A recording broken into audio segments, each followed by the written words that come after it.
I love going to different strongman gyms and showing people that just because you're in a wheelchair, just because you're disabled doesn't mean you're not strong. Hello, I'm David Walsh, I'm 35 and I'm training to be the world's strongest disabled man. So I started lifting weights around 2010 when just leaving the armed forces. I wasn't very strong but I was trying and I found strongman quite early on from lifting weights, from just thinking I was strong. And I kind of was boasting about it to my wife and not knowing that my wife's cousin was actually a strongman, and he kind of entered me into a strongman competition.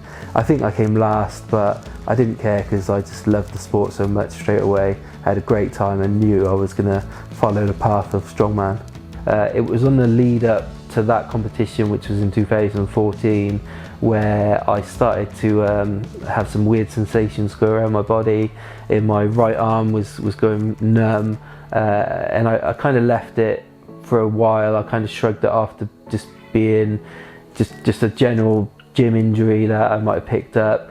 Left it for about a month and it sort of spread to my whole body. Eventually I was just kind of numb and tingly all over, so I went to the doctor and they sent me straight to A&E, not A&E, sorry, ambulatory care, and I straight away had a few checks, had a few MRIs, had a lumbar puncture, and it come back quite soon after me going to the GP. And maybe about a month I was diagnosed with multiple sclerosis. So from being told I had multiple sclerosis, straight away I didn't really know what to think. I just had pictures in my mind of wheelchairs, but my own uncle has multiple sclerosis, so I reached out to him quite quickly to ask about it, and he was very honest to me about it. It's not a nice disease to have.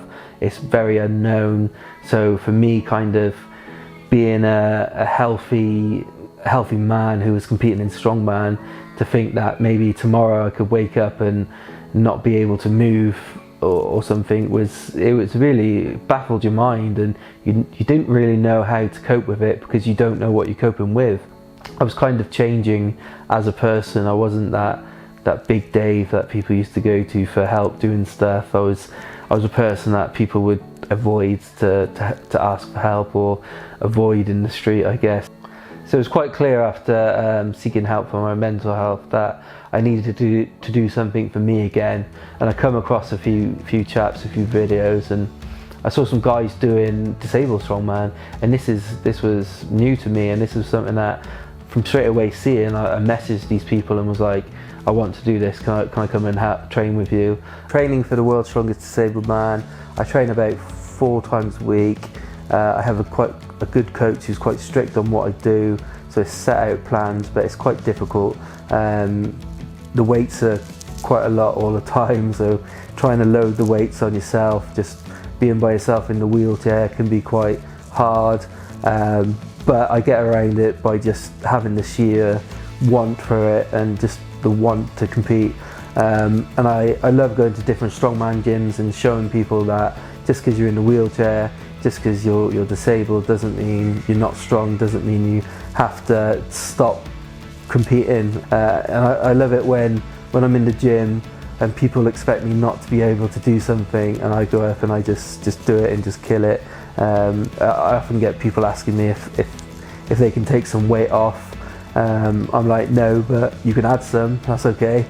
You were being judged on what you could do and not what you can't do, which for me was everything. I've just absolutely loved everything about it since. I love that I can do things that people, not even everyone can do. So like pulling a truck from my wheelchair. But since then, won Britain's Strongest Disabled Man, which for me is the pinnacle of my strongman career. From back in 2012, I always said that I want to compete in Britain's Strongest Man one day, and to actually go through such a diagnosis and such mental health issues, and now I'm in a wheelchair full time, but I still reached my dream of competing in Britain's Strongest Man, albeit disabled. I still won Britain's Strongest Disabled Man, which is amazing. And this year is going to be the year for the world's strongest disabled man. I'm going to make sure I get that gold title again.